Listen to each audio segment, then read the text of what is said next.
सिलवट्टे से शुरुआत करके क्रायोजेनिक इंजन कहाँ से दिमाग में आया सर कि ऐसा इतना बड़ा बड़ा फैक्ट्री लाना है? तो हमने वहाँ पर 36 रुपए का माल उनसे बेचा एक दिन में? एक दिन में नहीं, सिर्फ एक कस्टमर। काम करते करते मसाले के बिजनेस में क्या आया माइंड में कि ये करना है? पिताजी भी कोई ऐसे शहर में नहीं थे, हम गाँव में ही रहते थे, थोड़ी बहुत खेती बाड़ी थी। इसके बाद कुछ बिजनेस किया, बिजनेस से प्रॉब्लम आई तो फिर मैंने अश्वानी मसाला का काम शुरू किया जी। और हमारा वहीं से शुरुआत हुआ। हम जब मसाला शुरू किया तो हमने तो छोटा सा एक मशीन लेकर के मसाला शुरू किया बनाना, जैसे पल्वराइजर बोलते हो। आज के जमाने में कंप्यूटर का जमाना है, ऑनलाइन हम मसाला पीसते हैं। मतलब आप सिंपल यही कहना चाह रहे हैं ना कि इस दुनिया में बिजनेस करने के लिए सबके पास मौका है। अब ये नहीं है कि कोई कंपटीशन आ गया तो हम कम हो गए और आप ज्यादा हो गए। बैंक लोग पहले लोन नहीं देना चाह रहे थे, अब लोन देना शुरू कर दिया। पॉडकास्ट आज के डेट में ना एक ऐसा माध्यम हो गया है जिसमें लोगों को कई ऐसी बातें पता चलती हैं जो शायद पर्दे के पीछे रहे। अब जैसे आपके जीवन की बहुत सारी कहानियां मुझे आपसे बात करने के दौरान पता चली। ये गुण आपको अपने अंदर रखने हैं as a businessman, successful businessman बनने के लिए। मेहनत के साथ साथ ईमानदारी होना बहुत जरूरी है। नमस्कार, स्वागत है अनडिस्कवर्ड पॉडकास्ट में। अब आप अनडिस्कवर्ड सुन के ये सोच रहे हैं कि यार पॉडकास्ट का नाम अनडिस्कवर्ड क्यों? तो जाहिर सी बात है, हमारा चैनल है अनडिस्कवर्ड और हमने शुरुआत की थी अनडिस्कवर्ड चीज़ों को, कहानियों को, लोगों को, जगहों को बताने से। और जाहिर सी बात है, आज के डेट में जब ये पॉडकास्ट है तो हम ऐसे लोगों को यहाँ ला रहे हैं जो अभी तक स्पेशली बिहार में अनडिस्कवर्ड थे। जनरल माइंडसेट है कि बिहार माने all that things which is negative. Bihar is all about UPSC, Bihar is all about people who are running behind jobs. But शायद ऐसा एक्चुअली में नहीं है। हम फिल्मों से बहुत इंस्पायर होते हैं और हमने अक्सर देखा है कि फिल्मों में एक हीरो होता है और हीरो शायद फिल्मों में हो ये ज़रूरी नहीं है, क्योंकि हमने अपने रियल लाइफ में कुछ ऐसी इंसिडेंट्स को भी देखा है जहाँ हीरोज़ हमारे आसपास होते हैं। जब मैं बिजनेस में घुस रहा था तो मुझे अच्छे से याद है कि मैं उन लोगों को ढूंढता था बिहार में जिन्होंने अपने लाइफ में अलग किया हो, कुछ अलग किया हो जो बिहार को एग्जाम्पल दे रहा हो। और उसी दौरान करीबन अगस्त 2022 में मुझे मौका मिला राकेश मसाला की फैक्ट्री विजिट करने का, क्योंकि फैक्ट्री की ओपनिंग थी। और उस दौरान पता चलता है कि राकेश मसाला के जो फाउंडर हैं सुरेश सर, वो बिहार से हैं। और मुझे मिला वो हीरो जो फिल्मों में नहीं रियल लाइफ में था और जिसने इतनी बड़ी कंपनी बिहार से शुरू करके ग्लोबली पहुंचाई। सो ये कहानी चलते हैं, सुनते हैं उनकी जुबान है। नमस्कार सर, कैसे हैं? बढ़िया, स्वागत है हमारे अनडिस्कवर्ड पॉडकास्ट में। Thank you. आपको बहुत परेशान किए, नो डाउट। मतलब हमको लगता है इस पॉडकास्ट को तैयारी करने में 2-2.5 महीने में लग गया। हाँ, इसमें परेशानी क्या बात है, ये तो करना ही पड़ता है। लेकिन फाइनली आई होप कि अच्छा होने वाला है। सर देखिए, सवाल पे जंप करने से पहले ना एक बहुत सिंपल बात बताते हैं। पॉडकास्ट आज के डेट में ना बहुत एक ऐसा माध्यम हो गया है जिसमें लोगों को कई ऐसी बातें पता चलती हैं जो शायद पर्दे के पीछे रह जाती है। अब जैसे आपके जीवन की बहुत सारी कहानियां मुझे आपसे बात करने के दौरान पता चली, बट शायद मैं नहीं जानता कि आपने साइकिल से मसाला बेचना शुरू किया था, तो शायद ये स्टोरी उस तरीके से इंस्पायर नहीं कर पाती, क्योंकि बहुत सारे ऐसे लोग होते हैं जिसने अपने जीवन में बहुत कुछ करने से ना हिम्मत हार लिया। उन्हें लगता था कि मेरी परिस्थिति इन चीज़ों को अलाउ नहीं करती है। तो सवाल पहला उसी से रिलेटेड सर, कि हर किसी का बचपन संघर्षों से भरा रहा है। आपका बचपन कैसा रहा? हमारे बचपन में तो कुछ था ही नहीं। पिताजी भी कोई ऐसे बड़े शहर में नहीं थे, हम गांव में ही रहते थे, थोड़ी बहुत खेती बाड़ी थी। तो उसके बाद मैं मतलब वहाँ से फिर बाहर आ गया, तो बाहर मुजफ्फरपुर आ गया और वहाँ से फिर मैंने अपना काम शुरू किया। वैसे तो अपने साहिबगंज से ही मैंने काम शुरू कर दिया था, जैसा कि बताया था। वो केसरिया हमारे पास एक जगह है, वहाँ से अपना बिजनेस स्टार्ट किया था। तो मतलब ये तो आपने सिंपल बोला कि बिजनेस वाला, तो लेकिन एक चीज होगा ना बचपन की कुछ यादें जो आपको लगता हो कि हाँ मतलब इस दौरान ऐसे हम शुरू किए, तो मतलब कुछ उस टाइप का। बचपन में तो जब मैं अपना बिजनेस स्टार्ट किया था, साहिबगंज से किया था। हाँ, साहिबगंज से शुरू किया, केसरिया से अपना करियर शुरू किया। जहाँ पहली बार हम केसरिया में जाकर के माल बेचा, जिसको अश्वानी मसाला बोलते हैं। तो ये हमने शुरू किया केसरिया से। तो उसमें कुछ दिक्कतें आई, क्योंकि मुझे जो है सो उतना आइडिया नहीं था सेल्स का, और छोटा सा 300 रुपये से हमने बिजनेस शुरू किया था और साइकिल से ही बिजनेस करते थे। मतलब बचपन में अगर मैं बिजनेस के पहले की बात करूं तो आपका जीवन कैसा था? मतलब एक देखिए जैसे हमारा इसके बिजनेस में तो मैंने पढ़ाई लिखाई तो मेरा कुछ हुआ नहीं। पिताजी की स्थिति नहीं थी कि हमको पढ़ा लिखा सके, तो बचपन से तो गाँव में ही रहते थे, थोड़ी बहुत खेती बाड़ी थी। एक समय आया तो मैंने वहाँ नौकरी शुरू किया। वहाँ पर जो है सो 15 रुपया महीना चार आना नाश्ता में हमने नौकरी शुरू किया। और उसके बाद फिर मैंने 2 साल के लिए हम मोतिहारी चले गए। इसके बाद वहाँ से फिर मैं आया तो यहाँ भी 2 साल नौकरी किया। इसके बाद कुछ बिजनेस किया, बिजनेस से प्रॉब्लम आई तो फिर मैंने अछवानी मसाला का काम शुरू किया। अछवानी मसाला मतलब देखिए, अगर सरल शब्दों में समझे तो हम सोचेंगे कि अचानक से काम करते करते मसाले के बिजनेस में, या फिर बचपन से ऐसा क्या आया माइंड में कि ये करना है, ये मसाला बेच सकते हैं? ऐसा कोई बात नहीं था। मैं जो है सो बिहार में एक बाबा बैजनाथ धाम का मंदिर है, वहाँ से मैं होके आया था। तो मैं थोड़ा पैसे की कमी थी, तो मैंने सोचा क्या करे। तो मुझे एक बैग दिमाग में आ गया, अछवानी मसाला को जो है ना पहले लोग पेपर में पैक करते थे, इसको प्लास्टिक में क्यों नहीं पैक करके बेचें। तो प्लास्टिक में हमने पैक करके शुरू किया, और मतलब अभी हमने शुरू सोचा और आज ही मतलब कि उसको तैयार किया। कल सुबह में केसरिया के लिए निकल गए। केसरिया में जाकर के जो है सो मैंने इसका बेचना शुरू किया। तो उसमें जो कुछ प्रॉब्लम आई वो मैं बताऊँ आपको? बताइए। बिल्कुल बिल्कुल। जैसे मेरा ये था कि मैं जो अछवानी मसाला बेचने के लिए जहाँ गया तो वहाँ पर एक आदमी की दुकान पे गया। मैंने, उनका नाम था वीरेंद्र प्रसाद। तो उनको मैंने पूछा कि भाई, अपनी भाषा में बोला, अछवानी मसाला लेम तो कैसे देता रहा? 6 रुपये 12 रुपये दर्जन। बड़ा, ये तो पटना के बहारन है। पटना का बहारन का मतलब सस्ता। हाँ। तो हम कहे हाँ ये तो बा। तो हम फिर उसके बाद में हम देखे कि भाई अच्छा जब बाद में आई है, ठीक है भाई। तो वहाँ से चले गए। तुम कहा क्या कर लिया, ये तो बड़ा चक्कर हो गया। तो मैं दूसरे दुकानदार के पास में गए। तो दूसरे दुकानदार में गए, उनके पास जब गए तो उनसे मैंने पूछा, उनका नाम वगैरह भी नहीं पता था। तो उनसे मैंने पूछा कि साहब अछवानी मसाला ले तो कैसे देता रहा? भाई 6 रुपये 12 रुपये दर्जन। तो 1 दर्जन दे दो। और साथ में क्वेश्चन कर दिए कि केकरा केकरा के दिला है। तो वहाँ थोड़ा झूठ बोल दिए कि अगल बगल में दिए हैं। अतः अच्छा ठीक है। तो वह पैसे ले आए वहाँ, और उनको 1 दर्जन जाकर के दे दिया। तो बोले 1 दर्जन और ले आओ। 1 दर्जन और ले आए। तो हमने वहाँ पर 36 रुपये का माल उनसे बेचा। एक दिन में? एक दिन में नहीं, सिर्फ एक कस्टमर से।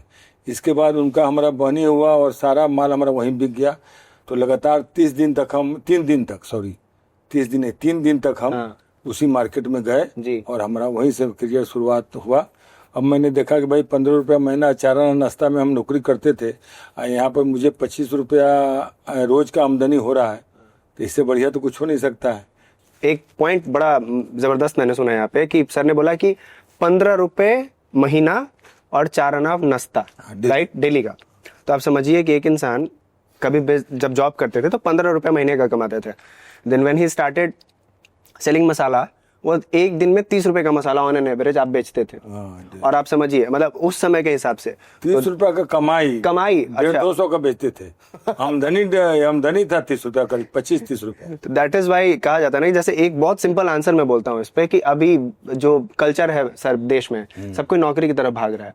पॉसिबल नहीं है सबको नौकरी पाना। एक बहुत बड़ा आप एग्जाम्पल दे रहे हैं कि अगर बिजनेस में लोग घुसता है तो एक तरीका है कि आप शायद अपने जॉब से भी कहीं गुना ज्यादा कमा सकते हैं। बिल्कुल, बशर्ते ईमानदारी होनी चाहिए। एक बहुत बढ़िया एग्जांपल मिला हमें यहाँ पे कि 15 रुपए महीना की जगह 30 रुपए एक दिन का प्रॉफिट।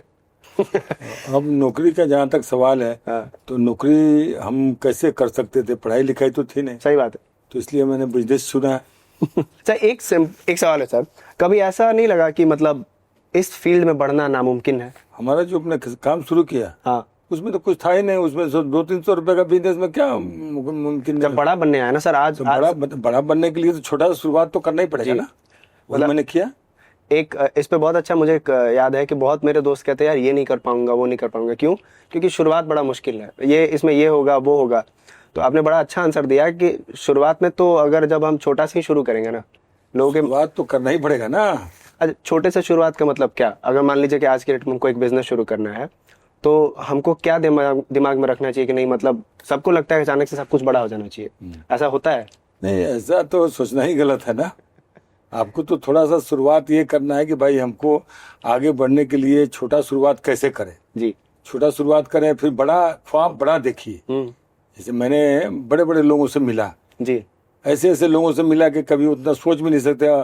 पढ़ाई लिखाई नहीं होने के बावजूद भी मैं दिल्ली आया, फरीदाबाद आया, हरियाणा में कई जगह गए, बॉम्बे गए। मेरा बड़े लोगों से मिलने का शौक था। जब मैं स्थिति हमारी अच्छी हो गई तो मैं बहुत लोगों से मिला, क्योंकि उससे मिलने से लोग समझ आता है ये कि भाई चलो ठीक है, हमने मिला तो उन लोगों से कुछ अक्ल मिलता है, इसलिए मैं मिला। बहुत सही बात सर। एक सवाल है जो मतलब जनरली देखिए, मेरे भी पिताजी 3 साल पहले एक्सपायर कर गए थे। और उनकी कमी मुझे आज भी खलती है हर मामले में, चाहे वो काम में हो, चाहे वो मेरे पर्सनल जीवन में हो। आपके भी माता पिता काफ़ी कम उम्र में शायद गुजर गए थे। हमारे पिताजी तो 1976 में गुजर गए थे। और लेकिन हमारे पिताजी बहुत ही ईमानदार आदमी थे। माँ भी बहुत ईमानदार थी। मेरी माँ तो 83 में डेथ हुआ माँ का। लेकिन पिताजी के पास तो मतलब हम पिताजी के लिए कुछ नहीं कर सके। जब हमारी स्थिति अच्छी हुई तब तक तो 76 में डेथ कर चुके थे। लेकिन बहुत नहायत ईमानदार आदमी थे। वो खेती बाड़ी ही करते थे। तो मतलब उनके जाने से आपके जीवन पर कोई असर पड़ा? शुरुआत तो मैंने ही किया बिजनेस करना, और सभी भाइयों लोगों को इकट्ठा किया, मुजफ्फरपुर ले आए। ये पिताजी तो कम उम्र में डेथ कर गए, तो उनके पास कुछ था भी नहीं।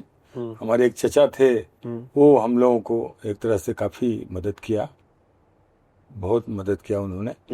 और एक तरह से समझ लीजिए हम पांचों भाई, उनके मतलब उनकी कमाई से हम लोग मतलब खाना खाने का मौका मिला, अच्छे से रहने का मौका मिला। मतलब उनकी वजह से मतलब सब चीज़ें आसान रही। सर, एक प्रचलन है हमारे यहाँ बिहार में, जैसे मेरे साथ भी हुआ कि 12वीं के बाद मेरा था कि बाहर जाओ, पढ़ाई करो, उधर ही सेटल हो जाओ। चाहे इंसान पढ़े, चाहे इंसान ना पढ़े, चाहे उसको मजदूरी ही करना हो, उसका एक ही है कि बिहार से बाहर निकलो। आपके पास, आप कहते चलिए आप पढ़े लिखे नहीं थे, आपके पास ऑप्शन तो था ना कि चलो कुछ भी कमाने के लिए हम बिहार से बाहर निकल जाते हैं, दिल्ली चले जाते हैं, मुंबई चले जाते हैं। ये बिजनेस शुरू करने के पहले की बात कर रहा हूँ। तो कभी मन में ऐसा ख्याल नहीं आया कि चलो छोड़ते हैं, बड़े शहर में जाएंगे, शायद 15 रुपया कमाने की बजाय हमको 150 रुपया मिले? ये स्थिति उस समय आने का कोई मतलब इसलिए नहीं था कि जेब में पैसा रहता है तब ना आदमी बाहर के बारे में सोचता है। पैसा ही जेब में नहीं है, मतलब भाड़ा पर भी पैसा। हाँ, तो भाड़ा क्या, भाड़ा का तो सर कोई मतलब ही नहीं है कि पैसा भाड़ा का कोई जाने के लिए कम से कम 1500 चाहिए जी। अपने पास तो 200-300 ही काम चलाने के लिए है। तो हम कैसे आपको वहाँ जाने के बारे में सोचेंगे? पहला तो पढ़ाई लिखाई नहीं, दूसरा पैसा नहीं। और ये भी होता है ना कि बड़े शहर गए, कुछ दाल नहीं गला तो फिर हाँ, बहुत सी बातें होती है। अब शहर में जाके किसके साथ क्या होगा ये पता नहीं। सही बात है, हर शहर मेहरबान नहीं होता। बट एक हम बस जानना चाहेंगे, बचपन की कुछ ऐसी यादें, चले 2 तक ही पढ़े, लेकिन कुछ होगा बचपन का कोई याद, गांव का कोई याद जो एकदम दिल में बसा हुआ, जो आज भी उसके लिए आपको गांव जाना मन करता है? देखिए, बचपन में जो है ना, जो मैंने अपना घर बनाया था जी, तो मैंने नहीं बनाया था, मेरी माँ, मेरे पिताजी मिलकर जो घर बनाया था, उसमें हम जो है सो एक तरह से समझ लीजिए कि काम किया। जैसे ईंटा ढोना, मिट्टी का घर बना था। आप अपने घर में ईंटा ढोते थे? तो क्या करते थे हम तो उस समय 2 रुपया में 2 रुपया लेता था लेबर 2 रुपया। हाँ, तो एक लेबर हम भी थे उसमें। सही बात है, नहीं, बहुत अच्छी बात है सर। उसी घर को तोड़ करके मैंने आज स्कूल बना दिया। जनरली देखिए, बहुत बोल्ड स्टेटमेंट सर ने दिया। मेरा खुद का घर है मेरे गांव पे, जिसमें मैं जाता तो बहुत रेयर ही हूँ, बट उसको तोड़ने की हिम्मत मेरे अंदर नहीं हुई, क्योंकि कहा जाता है कि यादें बसती हैं। लेकिन सर ने एक बड़े समझिए विजन के लिए, जहाँ पे आज शायद कई लोगों के घर बस सकते हैं। हाँ, 6 रूम का जो है सो जगह हमारी मकान थी 5000 स्क्वायर फीट में। तो मैंने उसको जो है सो आज करीब 17-18 रूम बना दिया, हॉल बना दिया स्कूल में। हाँ, स्कूल बना दिया, और आज वहाँ पर 275 बच्चे पढ़ते हैं। और सच यही है कि सर उससे कई ऐसे घर बन रहे होंगे बच्चों के पढ़ने की वजह से। हाँ, बिल्कुल। ये विजन बड़ा होना चाहिए, तभी पॉसिबल है। सर, जैसे स्कूल आप बताया कि दूसरी तक गए हैं, तो स्कूल का भी कुछ होगा ना यार? जैसे मेरा एक याद है कि मेरा सचिन नाम का एक दोस्त हुआ करता था। मेरे पास उतना पैसा नहीं होता था, तो 1.5 रुपए का समोसा खाना था, तो हमको दिया 1.5 रुपए की जगह 2 रुपए किलो, तुम समोसा खा लो। अगला दिन वसूलने के लिए थपड़ी याद दिया था। तो वैसा होता है मेरे माइंड में। जब मैं दूसरा क्लास में पढ़ता था जी, तो उसमें जो है सो मेरे साथ हम थोड़ा पढ़ने में तेज थे जी, उसके उस समय के हिसाब से। जी। तो हम, मेरा स्कूल आज भी है, तो वहाँ मैं वो जो छप्पड़ का स्कूल हुआ करता था कि जिसको खपड़ा बोलते हैं जी, उसमें मैं उस स्कूल में था। तो स्कूल में 2 क्लास तक हम पढ़ते थे। तो हम जब पढ़ते थे तो वहाँ से मेरे अगल बगल में एक लड़का एक लड़की बैठती थी। एक लड़की का नाम था फातिमा, लड़का का नाम था जलील। उसको लोग फुदना भी कहते थे। तो मैं जो है सो वहाँ पर उसको जो है सो वो कहता था कि जरा हमको सिलेट को जरा घुमा दीजिएगा ना, हम भी लिख लेंगे। तो हम तो घुमा देते थे। लेकिन एक आदमी लड़का उसको मास्टर साहब से शिकायत कर दिया कि सर ये तो जो है सो बड़ा गलत कर रहा है, इसका नकल कर रहा है, तो इसको अलग कीजिए। तो फिर वो लड़का को अलग कर दिया, या लड़की को, दोनों में ध्यान नहीं है, तो कर दिया। तो उसको करने के बाद जो है सो मैंने सोचा कि भाई ये तो हम गलत कर रहे थे, मेरे दिमाग में ऐसा आया। फिर मैं जो है तो करीब काफ़ी टाइम बाद है जब हम दिल्ली आ गए थे, तो इस समय जो है तो एक दिन मुझे उसका फ़ोन आया, वो जलील का। तो जलील जो है तो हमको फ़ोन किया था, उसने कहा कि भाई जलील जो फ़ोन किया बोला कि भाई इसका बेटी, दूसरा आदमी फ़ोन किया, दूसरे स्कूल वाले। तो ओम प्रकाश जी ने बताया कि भैया ये आया हुआ है, कुछ बात करना चाहता है आपसे। तो बोले कि जलील आपसे बात करना चाहता है। मैं जलील, उसका तो नाम, हम कहे अच्छा फुदना, अच्छा निकनेम। हाँ फुदना, अच्छा हाँ बात कराइए कराइए। तो उसने कहा कि भाई ऐसे ऐसे मेरी लड़की की शादी है। हम कही तो आपको याद है आपका नाम, तुम्हारा फुदना नाम था, और फतमा क्या हाल चाल है? बोले तो वो तो शादी ब्याह हो गया और वो चला गया, चली गई अपने घर। तो अच्छा भैया कुछ शादी ब्याह के लिए सोच रहे थे। हम ठीक 8,000 रुपये मेरा डिस्ट्रीब्यूटर है साहेबगंज में, उनसे जाके ले लो। मतलब निकनेम कहते हैं अपने शब्द में आजकल इसको, जो फुदना जैसे सर कह रहे थे। नहीं, मेरे गांव में बहुत लोग ऐसे हैं जो मुझे फ़ोन करते हैं कि कुछ मदद कीजिए, और मैं 2 मिनट भी नहीं लगाता, जो देना है तो तुरंत। वो तो मैंने सुना है, और लेने के लिए नहीं, देना है मतलब देना है। सही बात है, सुना है ये मैंने बहुत लोगों से ये सुना है। हमने पर्सनल लाइफ के बारे में बहुत कुछ डिस्कस कर लिया, लेकिन अब आते हैं बिजनेस की तरफ। मतलब इन शॉर्ट, ये जो आपने पूरा बिजनेस खड़ा किया, इतना बड़ा, आज के डेट में कह सकते हैं कि बिहार से स्टार्ट करके आज के डेट में आप एक ग्लोबल ब्रांड चला रहे हैं। हम अभी नोएडा में बैठे हुए हैं, इतने बड़े ऑफिस में बैठे हुए हैं, बट कभी जैसे कहने को तो सर बहुत दुकानदार भी हैं जो छोटे छोटे बिजनेसेस कर रहे हैं, लेकिन वो कभी इतना बड़ा नहीं सोच पाते। व्यापार में आपने कहीं 30 रुपए डेली के प्रॉफिट से आज लमसम जो भी कंपनी का टर्नओवर है, इस पे लाने के लिए कैसे आपने कोशिश, मतलब कैसे आपने किया? ये हम गांव में रहते थे, वहाँ ही 30 रुपया रोज का कमाई होता था। उसके बाद आगे मुजफ्फरपुर डिस्ट्रिक्ट शहर में 30 रुपये महीने किराया का मकान लिया, उसमें मैं अब से शुरू कर दिया काम। वही सामान वहीं मिलता था। मुजफ्फरपुर में आने के बाद मैं बहुत भाई लोग को बुलाया, सभी भाई लोग आ गए मुजफ्फरपुर में। तो उन लोगों भी कोई नौकरी किया, कोई और हमारे साथ मिल के काम किया, पूरे परिवार को मुजफ्फरपुर ले आए। ऐसा आस्ते आस्ते हम 2 पैसे कमाते चले गए। उस समय पैसे की बहुत वैल्यू होती थी, 30 रुपया भी अच्छा खासा सा मायने रखता है। तो वहाँ से फिर मैंने जो है सो वहाँ जब मैं देखा कि मैं यहाँ पर काफ़ी पटना जाना आना शुरू हो गया, तो पटना से लोगों ने भी काफ़ी अच्छा रखा। मेरा मतलब ये था कि हम ईमानदारी से बिजनेस किया। जो भी हमारा आगे बढ़ने का कारण था, एक तो घमंड नहीं करना, दूसरा ईमानदारी से काम किया। ईमानदारी का मतलब ये है कि इसका लेना उसका टाइम पे देना, कोशिश करना। देखिए जब आपके दिमाग में ये होगा कि साहब चलो न दे देंगे, आया तो नहीं, ऐसा सोच आप रखेंगे तो फिर पैसा नहीं दे पाएंगे। आपके दिमाग में होना चाहिए कि साहब उसको देना है, कैसे होगा, उसमें आप लगे रहेंगे तो आपका काम भी बढ़ेगा और उसको पैसा भी आप टाइम पे दे पाएंगे। और टाइम पे पैसा आप देंगे तो आपका इमेज बनेगा। एक बोरा कोई माल आपको देने वाला होगा, वो कहेगा नहीं ना 5 बोरा ले जाइए। ऐसा हमारे साथ हुआ। कहे अरे भाई, अरे नहीं चौधरी जी क्या बात कर रहे हैं, 10 बोरा ले जाइए, कोई दिक्कत वाला बात नहीं। हमको लेना 2 बोरा। हम कहा ना, हमको तो पैसा नहीं है, तब कैसे ले जाए, पैसा भी होना चाहिए, टाइम पे आपको देना भी तो है। तो वो कहते थे कि नहीं नहीं नहीं कोई बात नहीं, ऐसा कुछ नहीं है, हमको उधार मिले। तो गाँव में कहते हैं कि उधार मिलेगा तो हाथी बांध लेंगे।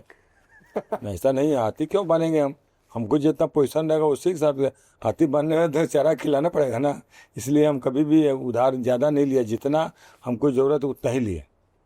सर साइकिल से एक जो हमने सुना, मतलब आप लोग को अगर ये बता दूं, सर ने साइकिल से मसाला बेचना शुरू किया था, अचवानी मसाला। अचवानी, हाँ, साइकिल से शुरू किए, एंड देन इतना बड़ा कंपनी। जरा इस सफर के बारे में बताइए। साइकिल से बिजनेस शुरू किया, इसके बाद फिर मुजफ्फरपुर आ गए, बताया आपको। मुजफ्फरपुर से फिर मैं जो है तो आपको पटना आ गया, पटना से फिर बहादुरगढ़ आ गया, बहादुरगढ़ से फिर टोनिका सिटी आ गया। तो ये भाई बिजनेस आगे हमारा बढ़ता गया, ईमानदारी पूर्वक काम किया और किसी के साथ कोई धोखाबाजी नहीं किया। ये मेन कारण था कि हम ईमानदारी रखा अपने मन में, ईमानदारी हमको यहाँ आगे ले आया। मतलब जैसे आपने बताया कि आपने शुरुआत किया और बहुत छोटे वे में आपने बता दिया, लेकिन मुश्किल तो आता होगा ना। अब जैसे हम फिल्मों को देख लेते हैं, मान लेते हैं कि सब आसान है, नहीं, मुश्किल क्या था? मतलब देखिए मुश्किल जो आता है ना, उसको सॉल्व करना आपका काम है जी। इसको आप कैसे करेंगे, इसको आपको देखना पड़ेगा। आपको ख्वाब बड़ा देखेंगे तो मुश्किल आएगी, और ख्वाब बड़ा देखना भी जरूरी है। अगर हम ये ख्वाब नहीं देखे होते तो आज यहाँ नहीं होते। तभी तो हुआ होगा ना कि मतलब पैसे की कमी, सपोर्ट की कमी, कुछ वैसा हुआ होगा ना। ये सब देखिए जब बिजनेस करेंगे तो ये सब तो आती रहेगी, लेकिन सबको पार करना है। मतलब इन शॉर्ट कई तरह की बातें होती है, जैसे किसी न किसी से कुछ पैसा मांग लिया कि भैया थोड़ा हमको दे दो, अब मैं जो है सो वहाँ मकान मालिक के यहाँ 30 रुपये महीना किराया में रहता था, मेरे को पैसा खर्च देते थे बस में माल ले जाने के लिए, तो उनको कहते थे कि कुछ पैसा दीजिए ना, तो वो 30 रुपये 40 रुपये किराया के देते थे, तो मैं फिर आके उनको लौटा देता था तुरंत। तो ये सब तो बहुत सी मुश्किलें आई। अच्छा, खुदरा मसाला मार्केट की अगर हम बात करें, अभी भी बहुत बड़ा है। आप भी जब काम करे थे तो खुदरा मसाला का प्रचलन था, और बिहार जैसे जगह में जहाँ आज भी हम अगर चावल खरीदने जाए तो हमारे यहाँ चावल शायद अब जाके वो पैकेट वाले चावल आने लगे, लेकिन पहले हमेशा से चावल भी खुले में ही आता था। फिर मसाले को आपने कैसे सोचा कि लोग को पैकेट में मसाला बेच देंगे? देखिए, मार्केट में भी तो लोग देखते हैं ना कि भाई कौन सा और कंपनी मसाला कर रही है, तो हमने उसमें पहले तो मैंने 25 पैसे का मसाला शुरू किया, 4 आने का गरम मसाला, फिर जो है तो 50 पैसे का, फिर 1 रुपये का, फिर 2 रुपये का, फिर पाउडर मसाला। ये तो जैसे जैसे आप काम करेंगे आपकी आमदनी बढ़ेगी, तो आपको आगे सोचना पड़ेगा ना कि भाई हमको आगे और ज़्यादा क्वालिटी अच्छा, मतलब ज़्यादा ये क्या बोलते हैं आपको, क्वालिटी मतलब कि ज़्यादा ज़्यादा को हर तरीके का, मतलब अलग अलग चीज़ों को लाना है आपको, डिफरेंट है। अच्छा एक बात बताइए, हाँ एक बात बताइए, कहाँ कुछ तो देखिए, जैसे हम देखते थे कि हम फोटोग्राफी करते थे, शुरू किए तो हम किसी एक इंसान को देखे थे उस समय कि चलिए डब्बू रत्नानी काम करते थे, उनको देखे, वहाँ से इंस्पिरेशन है। पैकेजिंग का इंस्पिरेशन कहाँ से आया कि इसको पैकेट करके बेच देंगे? पैकेजिंग का तो हम जब अजवानी मसाला बनाए थे उसी समय आ गया था कि इसको ब्रांड बना। हाँ, उस समय बिना लेबल का मसाला बिकता था। हाँ। तो उस समय जो है सो मसाला, उस समय हम लोगों ने जब देखा तो मार्केट जब हम गए, बोलते हैं ना कि जब आप जो शहर की तरफ बढ़ेंगे तो आपको बहुत कुछ मिलेगी, तो शहर की तरफ हम बढ़े तो हमको समझ में आया कि लेबल कैसा होता है, ये लेबल हम कैसे बनवाएं, डिजाइनिंग कैसे होगा, ये सब तो सीखने का मौका मिला जब शहर में आए तो। अच्छा, एक बड़ा फेमस टर्म है अभी, जैसे स्वदेश मूवी कोई देखा होगा तो पता होगा, सुना होगा ये वर्ड, क्रायोजेनिक। हाँ। जब हम आए थे फैक्ट्री में, हाँ। तो हम पढ़े थे वहाँ क्रायोजेनिक टेक्नोलॉजी, सिलवट्टे से शुरुआत करके क्रायोजेनिक इंजन कहाँ से दिमाग में आया सर कि ऐसा इतना बड़ा बड़ा फैक्ट्री लाना है? सिलवट्टे वाली बात तो गांव में ही थी जी। सारे लोग तो सिलवट्टे पे ही मसाला पीसते थे। हम जब मसाला शुरू किया तो हमने तो छोटा सा एक मशीन लेकर के मसाला शुरू किया बनाना, जैसे पल्वराइजर बोलते हैं, 50,000 का। आज जो है सो मेरे पास 8 करोड़ का पल्वराइजर है, ऑनलाइन हम मसाला पीसते हैं। तो ये सब चीज जब हम मार्केट में आते हैं तो आज के जमाने में कंप्यूटर का जमाना है, हर कुछ आपको मिल जाएगा, आप भी अगर चाहेंगे तो आपको भी मिल जाएगा। आजकल जमाना बदल गया, पहले वाली बात नहीं थी कि एगो मशीन अगर हम खरीदते हैं, अब कोई मशीन हम लाए तो लोग कहते थे हम इसको फैक्ट्री में नहीं घुसने देंगे, तो ये मेरा नकल कर लेगा। अच्छा। तो जमाना अब खत्म हो गया। जी जी। अब तो हम लोगों को फैक्ट्री में बुलाते हैं कि आप मेरा फैक्ट्री देखिए। हम भी देखे हैं। हाँ, अभी देखे हैं, तो किसी को भी हम बुला लेते हैं, हमारा जो कंपटीटर है उसको ही बुलाएंगे, वो भी कहते हैं कि देखिए कोई दिक्कत वाला बात नहीं है, क्योंकि देखिए आज के ज़माने में बिजनेस करना बड़ी आसान हो गया। कंप्यूटर के ज़माने में पैसा जेब में हो और आपके पास में आप अनपढ़ भी हैं तो एक लड़का लड़की रख लीजिए कंप्यूटर का, उसको बोलिए कि साहब ये चीज़ हमको चाहिए, वो निकाल के देगी आपको। मतलब आप सिंपल यही कहना चाह रहे हैं ना कि इस दुनिया में बिजनेस करने के लिए सबके पास मौका है। अब ये नहीं है कि कोई कंपटीशन आ गया तो हम कम हो गए और आप ज़्यादा हो गया, क्योंकि मेरा भी मानना है कि आज के डेट में बिजनेस में दुनिया समंदर है, आप बाल्टी लेके उसको खाली करने भी बैठोगे तो कम पड़ जाएगा। ऐसे अगर मैं सब एक सवाल मतलब मेरे मन में भी था, क्रायोजेनिक होता क्या, मतलब अगर बताना चाहे तो? क्रायोजेनिक का मतलब सिंपल है, अब आप जाकर साइट पर देखेंगे तो आपको गूगल पे पता चल जाएगा। वैसे क्रायोजेनिक का मतलब ये होता है कि जैसे हमने उसका सिस्टम हमसे सेटअप हमने लगाया हुआ है। क्रायोजेनिक का मतलब है कि कोल्ड, मतलब ठंडा मसाला पीसना। कोल्ड प्रेस जैसे ऑयल होता है, कोल्ड प्रेस एक अलग चीज हो गया। हाँ। और जो क्रायोजेनिक एक अलग चीज होगी। कोल्ड में पानी नहीं, आप देखे होंगे कि जब आप कुछ बोतल बनाते हैं तो पानी ढर ढर गिरता है, शायद आप देखे होंगे, वो भी लगाया हुआ है। लेकिन जो क्रायोजेनिक है उसके लिए एक गैस होता है, उस गैस को हम खरीदते हैं, वो भी उसके लिए उसका टंकी वहाँ बनाया हुआ है बहुत सिस्टम से, शायद आप देखे हो तो बहुत सिस्टम से बनाया हुआ है। क्रायोजेनिक का मतलब होता है कि हम जो मसाला पीसते हैं उसमें आप समझ लीजिए कि कोई 130 डिग्री माइनस में मसाला पीसते हैं। वो मसाला का क्या मतलब है कि जैसे वो गैस आपको जो है ना मशीन में गया हुआ है, वो जो उसी से मसाला गुजर रहा है, तो मसाला वहाँ से जब जाता है तो ठंडा हो जाता है। ठंडा का मतलब क्वालिटी बरकरार रहना। मतलब इन शॉर्ट, मतलब मैं समझूँ तो वो टेक्नोलॉजी मसाले को उसकी गुणवत्ता में में मतलब हेल्प करती है हाँ। मेंटेन करने में। बिल्कुल। जैसे हमने सुना है ना कि कोल्ड प्रेस सरसों तेल वो इसलिए भी एक्सपेंसिव होता है क्योंकि सुनते हैं कि अगर तेल निकालने के दौरान वो अगर गर्म हो जाए तो उसकी प्रॉपर्टी वो लूज कर। ऑर्गेनिक प्लांट लगाने के बाद हमने एक अगर 15 में लगाया तो दूसरा 17 में लगा लिया, मतलब इतना अच्छा सेल हो। हाँ मतलब उससे ये भी हुआ ना सर कि क्वालिटी मेंटेन होता है तो लोगों को टेस्ट भी लगता है। हाँ ठीक बात। बिजनेस में जैसे हम लोग भी, जैसे अभी आपको बता रहे थोड़ी देर पहले कि प्रेशर आता है कई जगहों पे, तो प्रेशर आने के दौरान लगता है कि हम क्या कर रहे हैं, हम सुकून के लिए सब कुछ कर रहे थे ना, सुकून नहीं मिल रहा तो छोड़ देते हैं। देखिए इसके लिए तो जो मैंने सोचा है, हाँ मैं सोचता हूँ, आज का स्थिति तो खैर अलग है, लेकिन कभी मैंने अपने मन में ये नहीं सोचा कि आज ये बिजनेस में कोई प्रॉब्लम आ रही है तो उसको दूर करने के बारे में सोचा। मैं जो है ना कभी मेहनत से तो खैर कभी पीछे हटा ही नहीं। ये सपोज कीजिए कि मैं एक की जगह माल लेकर के मुझे कहीं पहुंचाना था, 5 किलो का बाट मेरे पैर पे गिर गया, ब्लड निकल गया, फिर भी उसको बांध छान के मैं बस पे पकड़ के वहाँ पहुँच चले गए। तो एक जुनून था कि साहब हमको कुछ करना ही है, क्योंकि उसके साथ में मेरे और फैमिली लोग भी तो थे। मतलब वही होता है ना कि जब जिम्मेदारियों का पहाड़ आपके ऊपर हो तो आपको मुश्किलें नहीं दिखती। हाँ, वो पिताजी तो थे नहीं, तो इसलिए मैं आया। तो फिर मैं जब मेरी स्थिति से सही हुई तो मैंने चचा को अपना मतलब अपने पास रखा, चचा को हार्ट का ऑपरेशन करवाया। एक हमारे यहाँ सिस्टम है, दुनिया का जग जाहिर चीज़ है कि आप अच्छा करने चलेंगे तो शायद ज़रूरी नहीं है कि हर बार लोग आपके लिए अच्छा ही करें, आपके साथ उल्टा भी पड़ जाता है या फिर लगता है कि अच्छा करने चले और हमारे साथ बुरा होने लगा। सिंपल शब्दों में कहूँ सर तो चुनौतियाँ, जैसे हमारे जीवन में अपने स्तर पे अपनी चुनौतियाँ हैं, आपके जीवन में आपके स्तर पे चुनौतियाँ हैं। तो कभी बिजनेस में शुरुआत करने के दौरान कुछ ऐसी चुनौती, स्पेशली क्योंकि हम दोनों बिहार से, बिहार में कोई ऐसी चुनौती आई जो लगा कि यार मतलब क्या है ये? देखिए चुनौती तो आपको पार करना पड़ेगा, चुनौती आती रहती है वो एक अलग बात है, लेकिन मेरे साथ भी आई, काफ़ी कुछ आई। कुछ एक आध कहानी। बहुत मतलब काफ़ी प्रॉब्लम ये थी कि भाई वहाँ मान लो कि अब छोटा सा जगह में हम काम कर रहे हैं, छोटी सी जगह में हम जब काम करते थे, फिर तो आगे कैसे बढ़ना है, तो पहला दुकान बदला, दूसरा दुकान बदला, फिर 10 दुकान चेंज किया। तो ये तो मतलब आगे बढ़ने के लिए आपको आगे आना पड़ेगा। इसका कारण क्या था दुकान बदलने? कारण क्या था कि ये दुकान है, यहाँ पर जो जगह सही नहीं है, छोटी जगह है, कम पैसे में लेते हैं, बड़ा जगह लिया, फिर उसके बाद बड़ा जगह लिया, फिर उसके बाद बड़ा जगह लिया।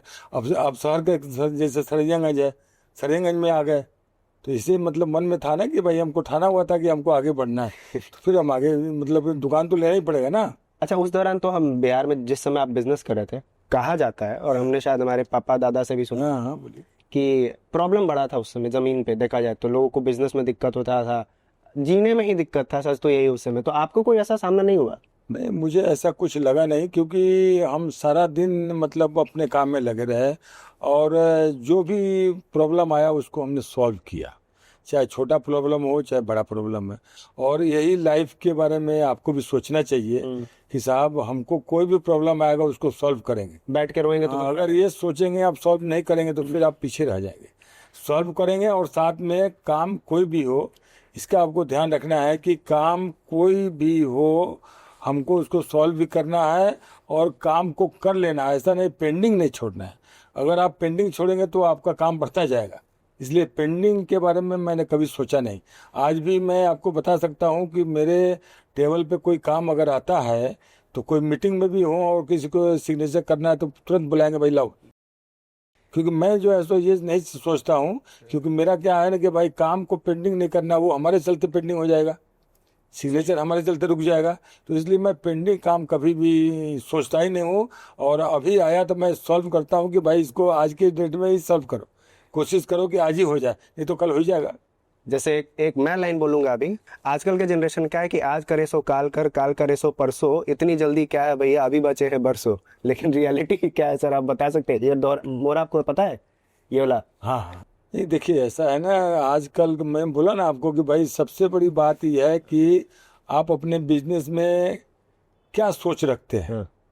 आपको दिमाग में ये सोच होना चाहिए कि भाई हम इस बिजनेस को कर रहे हैं तो हमको जो है ना इस पर गौर करके करना है। आप अगर ये मतलब अपने समय को कैसे बचाएं। जैसे आजकल मोबाइल का जमाना है, हाँ। मोबाइल में लोग लगे रहते हैं। हाँ। ऐसा नहीं कि मैं मोबाइल में नहीं लगता, मैं भी थोड़ा बहुत जरूर लगता हूँ, लेकिन काम का क्या है कि मैं अगर टेबल पे बैठा हूँ मोबाइल देखते रह जाऊंगा तो फिर काम नहीं होगा। काम नहीं हो पाएगा। तो मैं नहीं, फिर तो सोचूंगा क्या, मैं सोचूंगा कि जब मोबाइल देख देंगे तो सोचेंगे ही नहीं। लेकिन तो हम ये सोचते रहते हैं कि भाई चलो आज मोबाइल हम अभी हम काम कर रहे हैं, तो अब आगे कल का क्या होगा, क्या काम है आगे, किससे बात करना है, कल क्या हुआ, कौन कौन काम सब पेंडिंग है, सब कागज पर नोट है कि भाई हमको कौन काम देखना है, उसको नोट किया हुआ है और वो उसको पता है। हम समझते हैं कि हमारे जो वर्कर जो भी यहाँ पर हमारे साथ यहाँ बैठे हैं ऑफिस में, सब लोगों को पता है कि ये क्वेश्चन सर का कल होगा।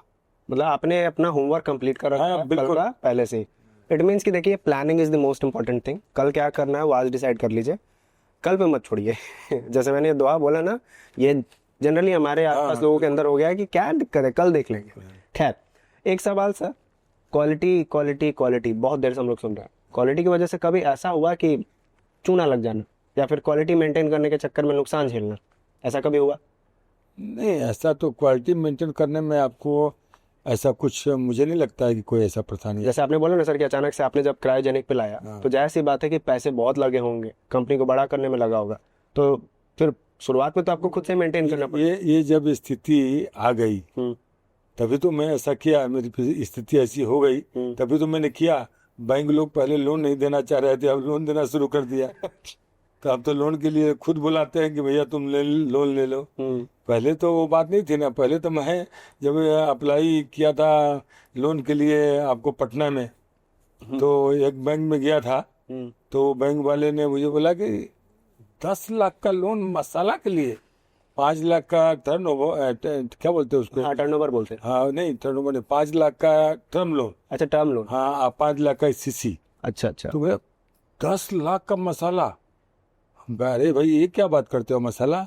तो नहीं वो नहीं दिया। मतलब फिर मैं, हमारे सीए थे, हाँ। उनका नाम था अवधेश कुमार, डॉक्टर अवधेश कुमार। उन्होंने कहा कि हम लोन आपको दिलवा देंगे। तो उस समय उन्होंने मुझे मदद की।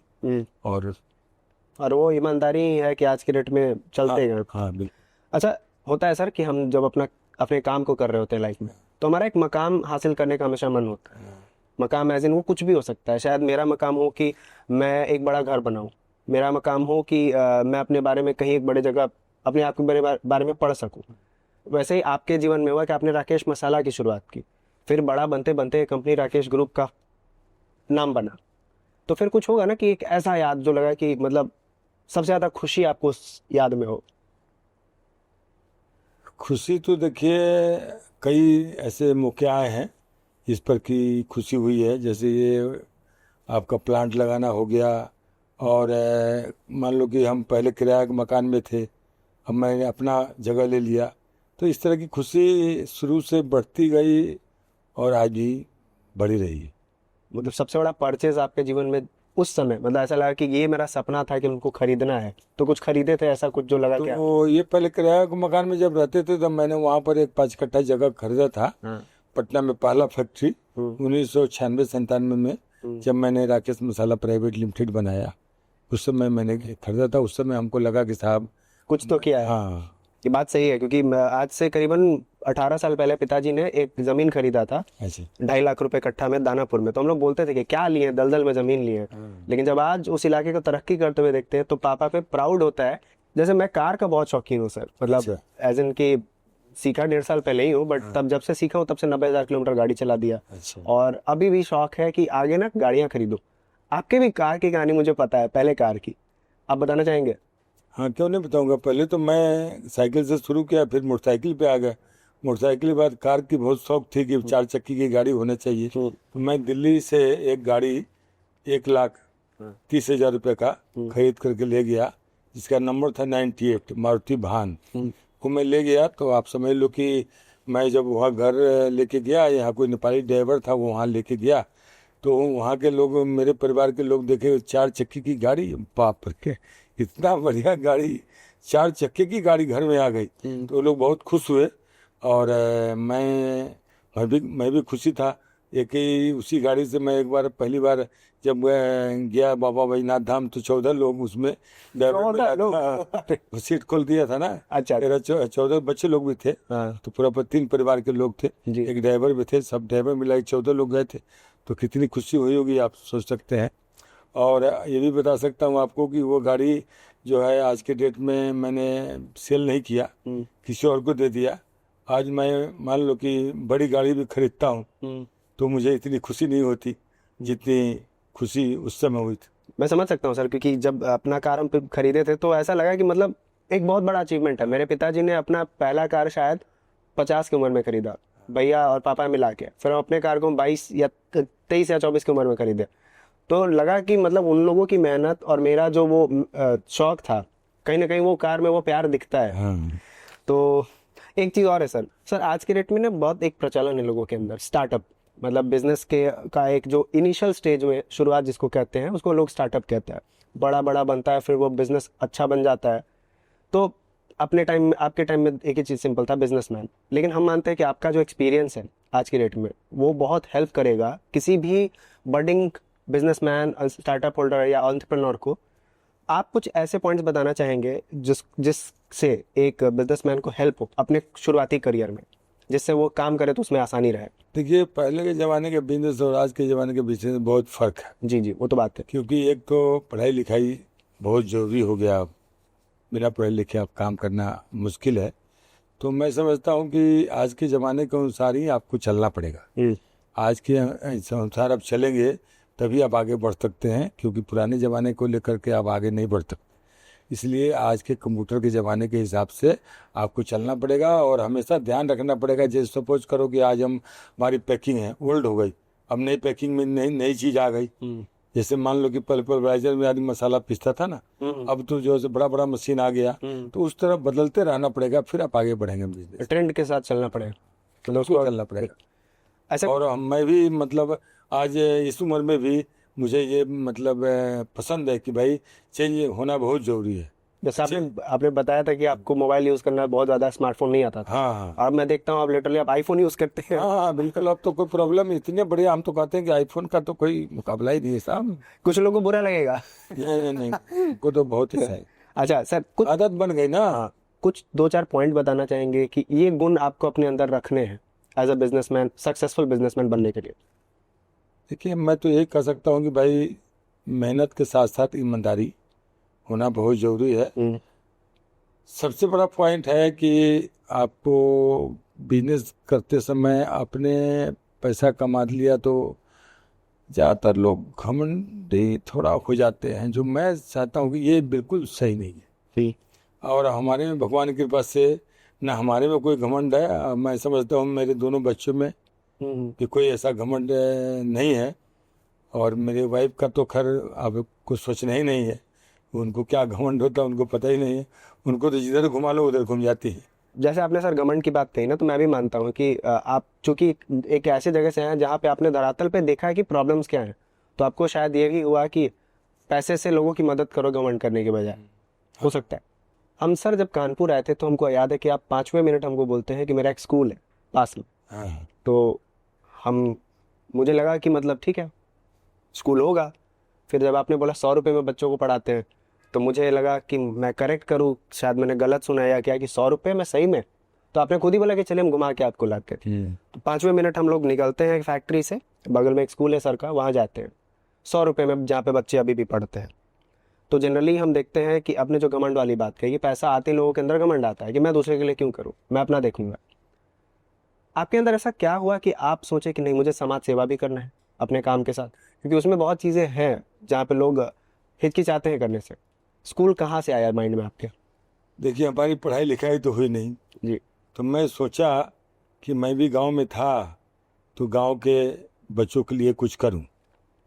तो मैं मेरी स्थिति बहुत अच्छी हो गई तो मैं अपने गांव में 25 बच्चों से स्कूल का शुरुआत किया फ्री में। उस समय हम फ्री में, उस समय 100 रुपये भी नहीं लेते थे। और वो मैंने घर को तोड़ करके, अपना पूरा घर को तोड़ करके स्कूल बना दिया। स्कूल बनाने के बाद आज के डेट में वहाँ 275 बच्चे पढ़ते हैं। अब मुझे लगता है कि साहेबगंज में वैसा स्कूल शायद ढूंढना पड़ेगा, मुझे ऐसा लगता है। 100 रुपये महीना तो इसलिए लिया जाता है कि लोगों को ये न पढ़े कि भाई ये तो मतलब पढ़ाई पैसा नहीं लेते हैं तो स्कूल में पढ़ाई मतलब फ्री में नहीं हाँ नहीं, तो इसलिए 100 रुपये हम लोग लेते हैं। इसके बाद मैं सोचा कि 2012 में जब मैं कानपुर आया तो मैं वहाँ काफ़ी तरक्की किया, तो इसलिए मैंने सोचा कि यहाँ भी एक स्कूल बनाए। तो वहाँ मैंने एक आधा एकड़ जगह लिया और एक सस्ता बना करके 1 लाख ये समझ लीजिए कि स्कूल मैंने यहाँ पर एक जगह लिया कोई 23,000 स्क्वायर फीट, और इसमें जो है सो मैंने स्कूल गांव में स्कूल है, गांव के बच्चों के लिए मैंने फर्स्ट क्लास स्कूल बनाया। तो आपने देखा ही नया होगा जी जी। अभी तो और अच्छा बढ़ गया है। सर जनरली अभी ना युवाओं में एक चीज़ है, जैसे हम अपने आसपास सुनते हैं कि एक ट्रेंड बन गया है, जिसमें मैं मानता नहीं हूँ, मेरा पर्सनल अपना, कि पढ़ाई लिखाई बहुत ज़रूरी नहीं है, आप बिज़नेस ऐसे ही शुरू कर सकते हैं, मतलब जाइए शुरू से ही बिज़नेस में लग जाइए। कितना सही है ये? देखिए बिना पढ़ाई लिखाई का भी बिजनेस करना कोई बहुत बड़ी चीज़ नहीं है।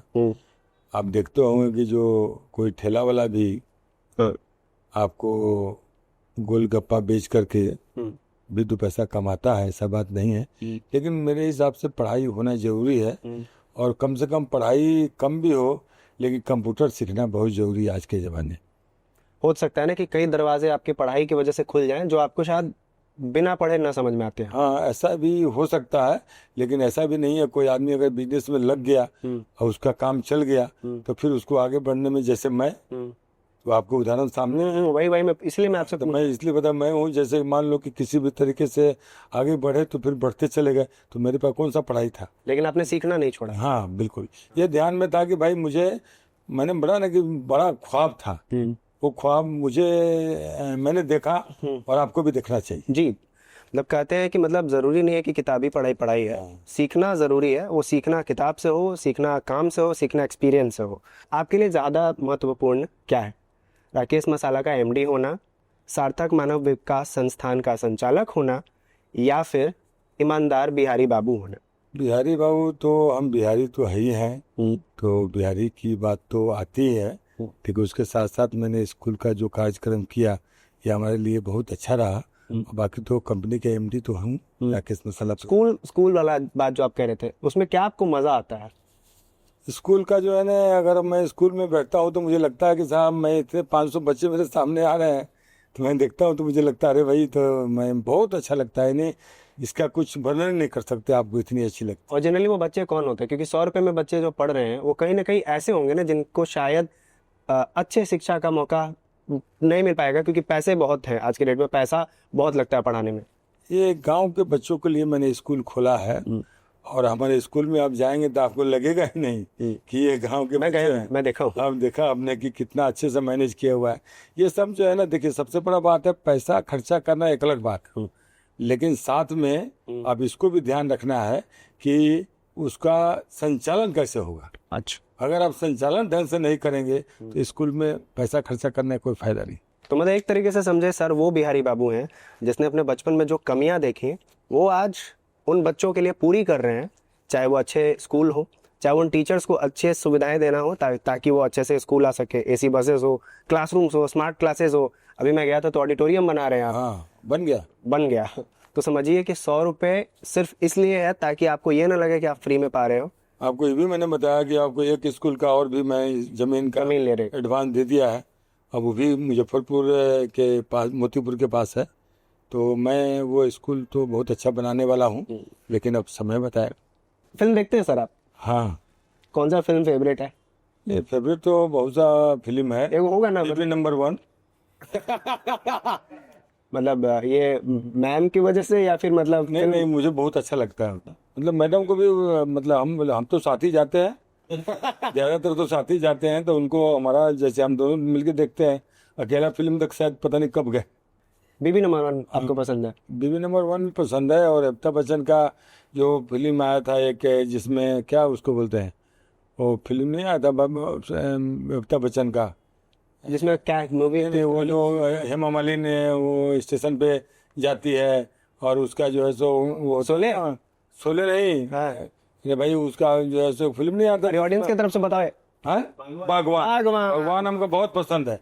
अच्छा, तो एक बात बताइए, फिल्म आपको पसंद है, अपने आपके ही टाइम की एक मूवी है, मेरे पिताजी काफी देखते थे, हाँ उसमें का एक बहुत बहुत चर्चित डायलॉग है हाँ कि जिंदगी बड़ी होनी चाहिए, लंबी नहीं। सर, जिंदगी बड़ी होनी चाहिए, लंबी नहीं से मेरा मतलब एक सिंपल सवाल है, आपके लिए बड़ा इंसिडेंट क्या है जिसे लगा कि हम जीवन में लोगों के बदलाव लाए? नहीं देखिए, हमारा तो ये सोच था कि मैं बहुत छोटे परिवार से आ रहे हैं, तो फिर हमने देखा कि भाई हमारी स्थिति बहुत अच्छी हो गई है, तो मैंने अपने मन में सोचा कि भाई देखो, मुझे कुछ मतलब और लोगों के लिए भी कुछ करना है। ये मैंने सोचा, इससे मेरे दिमाग में आया कि भाई हम स्कूल एक बनाते हैं, और स्कूल बनाने में हमको बहुत मेहनत करना पड़ा, बड़ी परेशानी हुई, क्योंकि हमारी पढ़ाई लिखाई थी नहीं। तो मैंने कैसे कैसे मैनेज करके कैसे कैसे लोगों से मिला, वहाँ यहाँ गए, जो कि एक ITN है विनायक है लोहानी, उनके पास मिलने गए। तो जो है सो वहाँ पर लोहानी से मिलने के लिए मुझे 1.5 साल कहीं इंतजार करना पड़ा, लेकिन मैं हार नहीं माना, और मैं वहाँ जा करके खाते गाँव MP में मिला। तो ये मेरा सोच ऐसा था कि हमको आगे बढ़ने के लिए किसी से कुछ सीखेंगे तभी तो हमको अकल होगा। तभी तो हमने काफ़ी स्कूल, कम से कम जो है सो मैंने 10 स्कूल विजिट किया, ऐसे ऐसे NGO विजिट किया, जिसका आप सुनेंगे तो आप बोलेंगे अरे कहाँ कहाँ आप गए। लेकिन मैंने ये नहीं सोचा कि मेरा पैसा खर्चा, मेरा ये है कि मुझे मेरा स्कूल कैसे चले, ये मैंने सोचा। मतलब इसका सिंपल समझे तो आपका यही था कि कुछ ऐसा कर जाऊं जिससे लोगों का जीवन बदले। हाँ। मैं अपना जीवन तो बदल ही रहा हूँ, हाँ। लोगों का जीवन बदले। इतना कुछ कर लिए सर आपने लाइफ में। कुछ ऐसा है कि सफलता के राह में कुछ ऐसा हो जो छूट गया हो और लगता है कि ये चीज नहीं कर पाए? मैं आपको इसमें यही कह सकता हूँ कि भगवान ने मुझे सब कुछ दिया है, और मैं हर तरीके से खुश हूँ, कोई ऐसी दिक्कत वाली बात नहीं है। बाकी तो सफलता का तो कंपनी जब चला रहे हैं तो आगे बढ़ाने के लिए तो आगे बढ़ना ही पड़ेगा। सपोज कीजिए कि आज मेरा टर्नओवर 1,000 करोड़ अगर है, तो हम पीछे जाएंगे तो लोग बोलेगा कि अरे ये तो पीछे हो रही है कंपनी, तो हमको आगे ही जाना है, बड़ा ही सोच रखना है। सही बात। ये तो बढ़ाना ही पड़ेगा, नहीं तो फिर तो शिकायत मार्केट में आ जाएगा ना कि भाई। तो सर, आपने एक बात की जिक्र की कि 1,000 करोड़ है तो हम पीछे तो नहीं जा सकते हैं ना।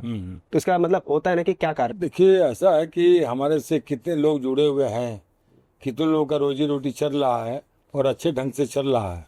तो मेरा ये मानना है कि भाई हमको तो जब तक हम आगे नहीं बढ़ेंगे तो फिर हमारा वर्कर स्टाफ जो हमारे लिए सब कुछ है, वो कैसे आगे बढ़ेगा। मतलब देखिए, एक हिम्मत होती है कि अगर आपने कुछ शुरुआत की है तो आपके पीछे कई ऐसे डिपेंडेंट लोग हैं जिसकी लाइफ आपकी वजह से बदल रही है, चल रही है।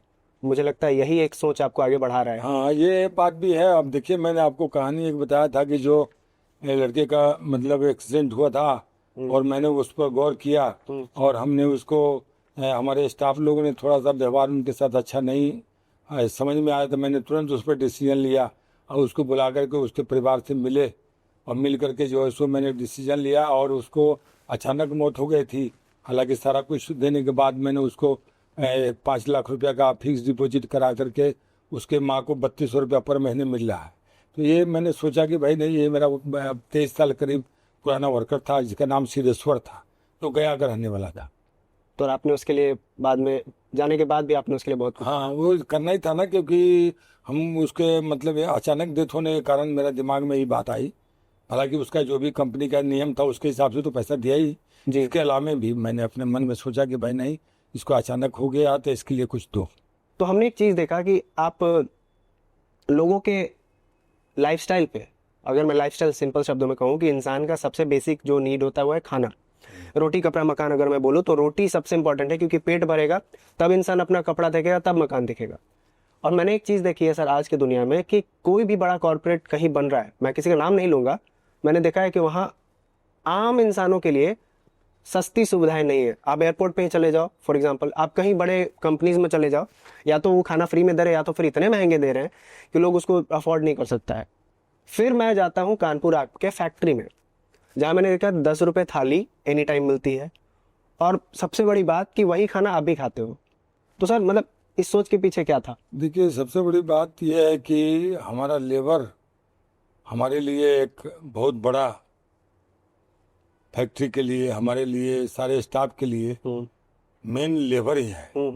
तो उसके लिए मैंने 10 रुपया का खाना शुरू किया।